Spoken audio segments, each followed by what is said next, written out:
Katika ile orodha tuliyokuwa nayo, tutatoa nafasi mbili kwa kifupi sana kwa viongozi ambao ni viongozi wa mageuzi kwa muda mrefu, ambao walifanya vile vile kazi na Mzee Mtei, lakini leo hawako Chadema, lakini tunajua wana damu ya Chadema, wana damu ya Mzee Mtei. Kwa hiyo naomba nimkaribishe Mheshimiwa Zitto Zuberi Kabwe kwa kifupi sana. Najua chama chake kimeshazungumza, lakini kwa sababu huyu alifanya kazi na Mzee Mtei akiwa mdogo kabisa, namkaribisha atoe salamu yake kwa kifupi sana Mheshimiwa Zitto. Na atakayefunga ukurasa huo ni mbunge mwenyeji ambaye ni Joshua Nassari. Nitazungumza kwa kifupi sana ili tuweze kuruhusu sasa maaskofu waje watuongoze katika ibada. Karibu sana Mheshimiwa.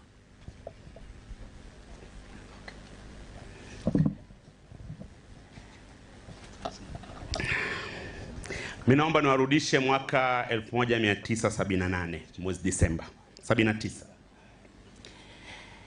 Alafu wewe uwe ni waziri wa fedha. Umepeleka wageni kwa rais. Rais mwenyewe ni Julius Nyerere. Alafu rais hawataki wageni wako. Ila wewe unaona kwamba ni wageni muhimu sana kwa ajili ya uchumi wa nchi wakati huo. Unajua hali ya nchi ilivyo mbaya kwa sababu umekuwa katibu mkuu wa Jumuiya ya Afrika Mashariki na umekuwa waziri wa fedha. Na rais anakataa, rais ana hasira, wewe una hasira, unarudi ofisini kwako. Waziri mwenzio anakuomba kwamba unaitwa kwa rais kwa ajili ya jambo lingine. Kuna shamba linatakiwa linunuliwe na lazima mlipe fedha taslimu mara moja. Na wewe unajua hazina haina fedha.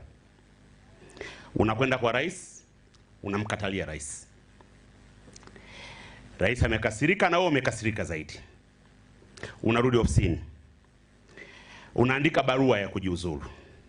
Na unatoka kumpelekea rais barua hiyo.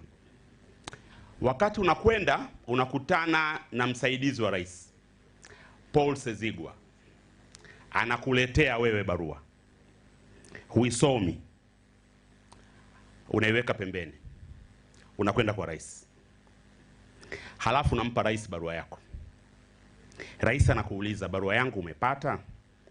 Unasema ndiyo, lakini sijaisoma. Rais anapokea barua yako, anakubali kujiuzuru kwako. Huyu ndio Edwin Mtei. Na hiyo ndio Tanzania ya ukomavu, yani maturity, ambao taifa letu lilikuwa limefikia miaka 20 tu baada ya uhuru. Kwamba mnaweza kupishana mawazo bila kuwekeana chuki na mkaendelea kuheshimiana. Ni ukomavu huu ambao uliweka taifa pamoja. Na ukomavu huu ambao sasa miaka 60 baada ya uhuru una mashaka haupo. Na taifa linakuwa kwenye mtanziko. Na huu ndio msingi pia ambao Mzee Mtei aliujenga hata alipoanzisha Chadema. Kwamba zifanywe siasa kwa kupingana bila kupigana. Bila kujenga chuki, na unaona mawazo yake kwenye kitabu chake ambacho Mzee Mgoya amekieleza hapa. Leo tunamwaga Gavana Mtei. Anaenda kuungana na Nyerere. Anaenda kuonana na rafiki zake kina Bob Makani, Victor Kimesera, Brown Dolelupi, Mama Mary Kabigi na wenzake wengi. Maisha ya Edwin Mtei ni duara lililokamilika. Full life. Hakika tunapaswa kusherehekea kama ambavyo wengi wamesema. Lakini pia tunapaswa kuyatafakari mapito yake. Gavana mwanzilishi wa Benki Kuu, ambaye kwa hakika neno gavana lilimaanisha Mtei.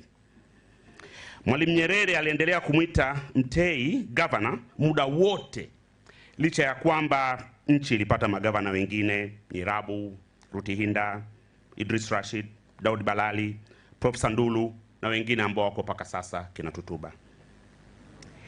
Sina hakika kama tuna alama yoyote Benki Kuu ambayo inamuhusisha mwanzilishi wa benki hiyo? Na kama jibu ni hapana, nadhani huu ni wakati mwafaka wa serikali kutazama namna gani ya kumwenzi, kwa sababu huwezi kutaja benki kuu bila kumtaja Edwin Mtei. Kwa wanasiasa na viongozi wa sasa, kuna mafunzo makubwa katika maisha ya Mtei. Sisemi kuwa tuwe kama walivyokuwa wao, na kama alivyosema waziri mkuu wa sasa wa Canada na gavana wa zamani wa Canada na Uingereza, ndugu Carney, nostalgia is not a strategy. Ninaamini tutajifunza mengi, na mzee Mtei ametufunza mengi. Sisi ambao tumepita katika mikono yake ni familia, fanya kazi na kina Mashinda, wajukuu wake. Mara ya mwisho nimemuona mzee kwenye birthday ya binti wa mtoto wake akiwa katika hali ya uzee, lakini alihudhuria birthday ya binti ya mjukuu wake Inga, ambaye nimemuona hapa pia. Naamini kabisa kwamba sote kwa pamoja hatuendi kumsitiri tu mzee Mtei. Tutayatafakari mapito yake na tutaona namna gani ya kufanya tuwe kama yeye. Poleni sana wanafamilia, asanteni sana. Naomba radhi sana mwenyekiti wangu, na kuomba radhi sana. Ilibidi kwa heshima ya mzee, maisha yake ni makubwa sana, na hata hivyo nimefupisha nilichotaka kusema, lakini kingine watu watasoma kwenye mitandao. Asante sana na poleni sana wanafamilia.